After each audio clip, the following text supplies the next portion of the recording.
I could shout, but some of you might not be able to hear me. So to answer Deacon Mike's request, how do you, especially through adoration, and this is how I answer that. There are exercises in which you begin with your feet, and you move up to your legs, and then your arms and your hands, and then your torso to calm yourself. But there's moments in which, that can be taught, and I'm sure you know that the breathing, you go from 10 to like you try it again. And now you know I have speech impediment because there I am stuttering.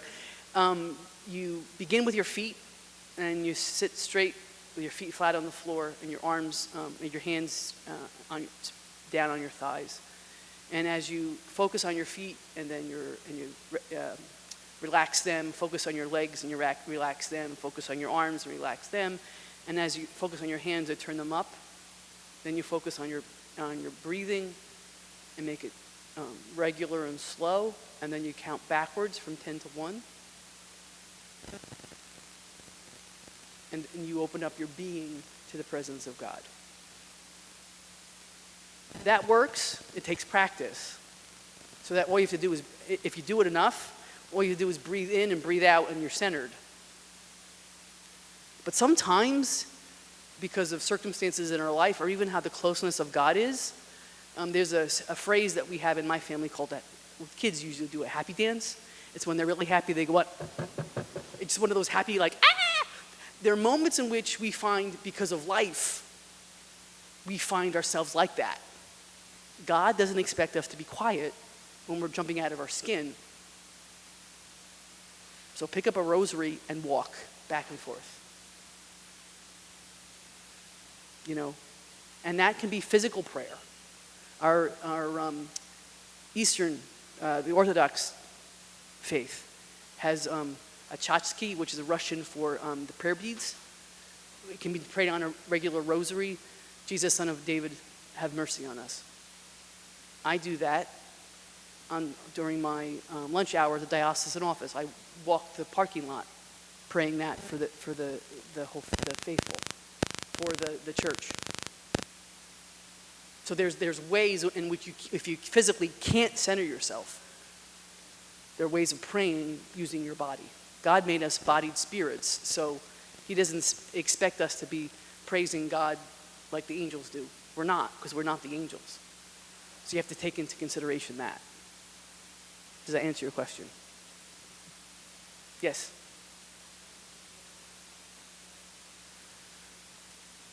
My vocation story. That's interesting. So God calls you according to your personality. And I can remember, so my parish church looks very much like this one. It was built in northern New Jersey, built in 1889. And the Franciscans ministered the parish and has so since the beginning of the parish. And I was sitting in the second pew as a second grader, talking to my favorite best friend in front of the Blessed Sacrament, and my teacher grabbed a hold of my ponytail. Didn't pull it, but grabbed a hold of it and said, "Your best friend is more important than your God?" I was like, "No, Mrs. Smith, I'm sorry. Don't say sorry to me, say sorry to Jesus that you're going to receive in a couple of months in First Communion." So as I knelt there in front of the Blessed Sacrament and said, "I'm sorry for dissing him," as the kids today say, I had an amazing experience of the presence of Christ in the Eucharist. Incredible. It was the first time I knew that he was real.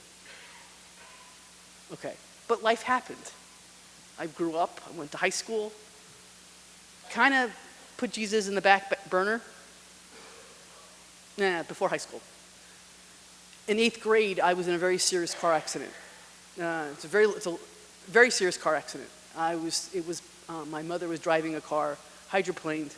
The car jumped a grassy median, turned over and spun, and I was thrown out of the car 75 feet and banging my body against the asphalt, literally leaving pieces of me. I came to on the side of the road, never opened my eyes, and heard 3 voices around me. "What happened? You were in a car accident. How's my mother?" "Okay, how's the car? Don't worry about that." Was there anybody else in the car? No. And then I got quiet. I never opened my eyes, and I can tell you the color of the tarp they put over me because it was raining out and they didn't want the rain to go on me. I never opened my eyes, and I can tell you the color of the first responders' uniform, and it wasn't blue. And I heard them say, "Is she gone?" And usually when I tell that to the kids, they're like, "So what does that mean, you think?" The first responders. And I never opened my eyes, yet I could tell you where the position of my body, the position of the first responders. And I said, "No, I'm here." I was right back in my body. So as I've come to, and I was 13. As I come to live with that and realization of that, I did die on the side of the road. And I didn't see the pearly gates, didn't see choirs of angels, didn't say, "Go back," didn't say any of that. It was like that. As I was doctoring in the hospital, looking at the dots, literally looking at the dots of the ceiling, it wasn't, I could have died, I did die. And why did God want me? And I didn't know. He couldn't want me to be a sister. There's no way. He could not want me to be a sister at all. Nope. Ignored it all through high school. Ignored it in college. Stopped going to church, hoping that if I ignored it, he would ignore me. Then a friend of mine who was discerning religious life, she was more vocal about it, asked me to be her chauffeur. As I genuflected in front of the chapel, in the chapel of the congregation in which I've joined, I knew it was home, and I was never there before. I surrendered. And it's been tremendous ever since. That story, though, is awesome. I often share it with the 8th graders. And it's funny because as they've grown into high school, now I've been around diocese a lot for the last 7 years, and they've gone into high schools. I've got now high school kids saying to me, "Tell us your vocation story." Because my beloved knew that I needed a 2x4 to wake me up. And he did, which is really cool. So yeah, that's basically the story in the nutshell. Yes, sir.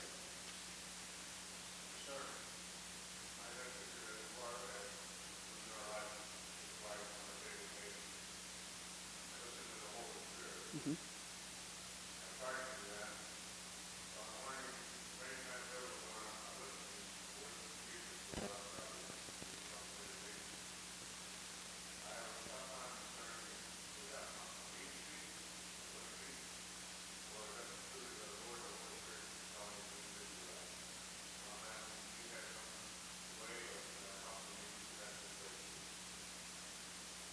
Well, he uses our words to preach to ourselves. But how do you know that? If it's our words or his? I'll give you an image. I lived with a sister who was an accomplished musician. And I used to love to watch her tune a bass fiddle, which is the big thing. And she would press on a certain place on the string next to it and then strum it. And if the string that she was tuning was in tune, it would vibrate. So how do you know how do you discern it's the voice of Christ or the voice of the evil one or your own voice? Does the heart beat, vibrate the same with God? Is this going to bring me closer to God and in union with the church and with my fellow human beings? Or takes us away from that? And if you don't know, then don't do something. Wait for it to be obvious. Does that help you? Yes, ma'am. Yes. If you read, no. No. If you read the articles in the Catholic Witness, those stories, some of the stories that I've shared in the in the articles I've talked about. But I'm a storyteller. I was a teacher. As a teacher, I was a storyteller. So those stories are just, they're part of how I think. That's part of how my beloved uses me to tell stories. Yeah. So, no. I hear you. It's easier said than done. Yeah. Yes, ma'am.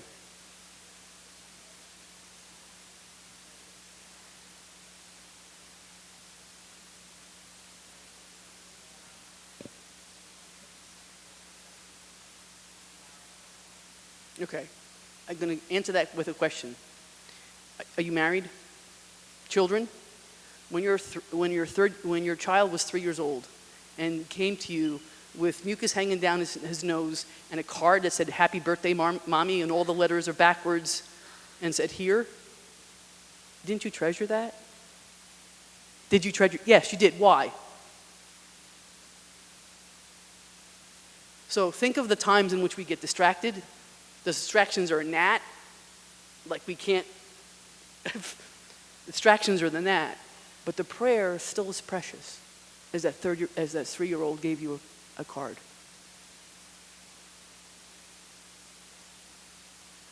Because God is our parent and loves us as much as we love our children, more so, because we're flawed. So don't worry about distractions. He understands them too.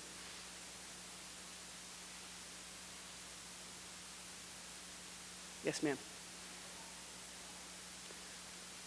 Okay, so the last time I heard of him, so one of the teachers I taught with is now vice principal of the high school, or the grade school that I taught in.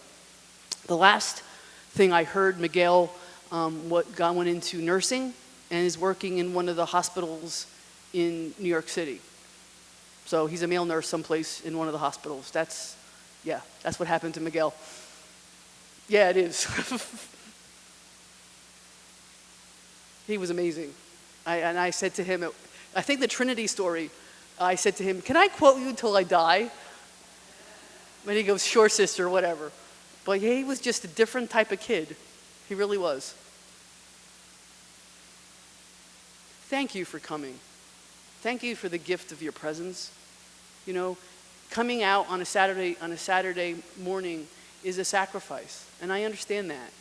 You know, and it's like, but the church should be full. Yes, it should be. You're right. But if Christian brought the word with 12 people to the entire world with 12 people, each of you takes the flame of Christ's love out into York and share that by your being and how you interact with others. That's how we evangelize today.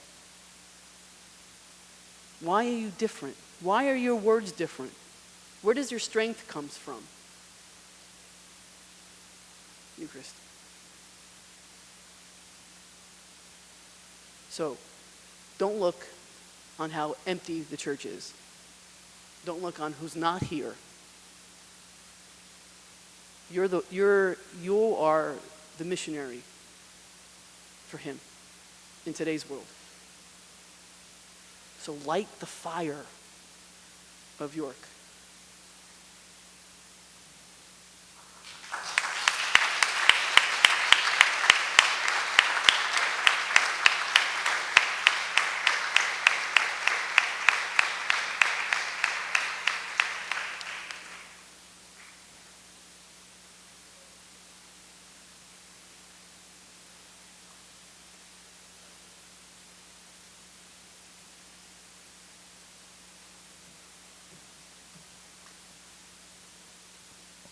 Sister Geraldine, thank you for your presence here today with us, your words, your presentations, reminding us, centering our hearts on the Lord Jesus and that Christ is the center, really, of our parish. I'm truly grateful for your presence here with us and truly appreciate your words. You know, one of the opportunities is, as you said, Sister, don't worry about how small the church is, few people present, because we are the missionaries. We have the opportunity to invite people into the Lord, to grow in a deeper appreciation with the great gift that we have. I also am grateful, Sister, for allowing us to tape your talks, which will provide us an opportunity again to minister to those who weren't able to be here today, to really help their hearts. You know, social media is truly a blessing. You know, the website, being able to communicate, and I know, Sister, with your work with social media, and you know how a great tool that it can be if we use it correctly. And you know, with either with Facebook, with Twitter, whatever else, the new Parish website, you know, it's a wonderful tool really to help evangelize. And so, Sister, thank you for your presence here with us again today.